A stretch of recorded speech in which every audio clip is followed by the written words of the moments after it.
નમસ્કાર, મારી Manjula Salani official YouTube ચેનલમાં આપ સૌનું હાર્દિક સ્વાગત છે. નમસ્કાર, આપની સાથે હું છું મંજુલા. ઘણી વખત આપણી સાથે એવો વ્યવહાર થાય છે જેને લઈ અને આપણે ક્યારેય જાણતા પણ ન હોય, આપણામાં એવું કોઈ હોય જ નહીં ને આપણે ક્યારેય એવું વિચાર્યું પણ ન હોય કે કદાચ આવું પણ થઈ શકે છે, પરંતુ તેનાથી બધું જ ઉલટું થઈ જાય અને આપણી સાથે એવો વ્યવહાર થઈ જાય.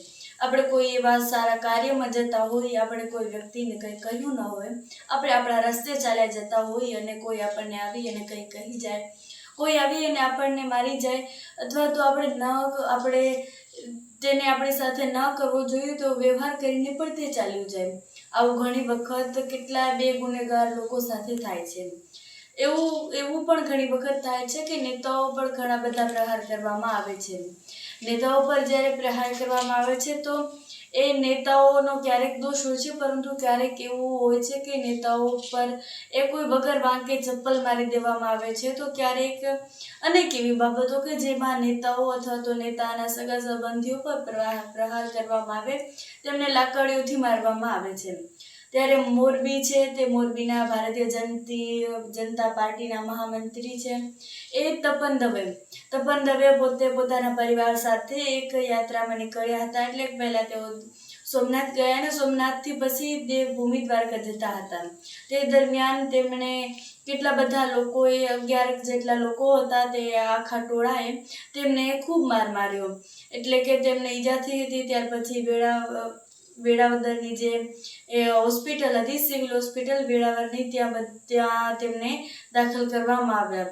તેઓ જતા હતા એટલે પરિવારની સાથે જતા હતા. ત્યાર પછી ત્યાં એમ્બ્યુલન્સ આવી, એટલે એમ્બ્યુલન્સને તેમણે રસ્તો આપ્યો અને ત્યાર પછી પાછળથી 6-7 ગાડીઓ આવી. તેઓ બીજે ક્યાંથી જઈ શકે એમ નહોતી, એટલે તેમણે કહ્યું કે અમને અમારું જેટલું ચલાણ થતું હોય એટલું કાપીને આપી દો એટલે અમે જઈએ. પરંતુ એટલી જ વારમાં કેટલાક લોકો આવ્યા અને તેમને મારવા જ માંડ્યું. એટલે કે તેમણે તેમની સાથે ખૂબ અવ્યવહારુ વ્યવહાર કર્યો. તેમને ખૂબ માર માર્યો, ખૂબ ઢોરમાર મારવામાં આવ્યો. તેમની સાથે રહેલા પરિવારના વ્યક્તિઓ કહ્યું કે તમારે જે કહેવું હોય તે કહી દો, પરંતુ આવી રીતે તેમને માર ન મારો.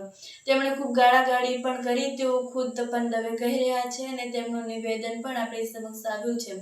તેમણે કહ્યું કે મેં કહ્યું કે આવી રીતે ગાળો ન બોલો અને જે સમસ્યા હોય તે આપણે ઉકેલી દઈએ, પરંતુ તેમણે એ ન માન્યું અને એક વ્યક્તિ હતા, તેમણે એક પાઇપ લીધી અને પાઇપ પ્લાસ્ટિકની પાઇપ હતી, તેમણે તપન દવેને માર્યું અને માથાનો જે પાછળનો ભાગ છે ત્યાં તેમને થોડું વાગ્યું હતું.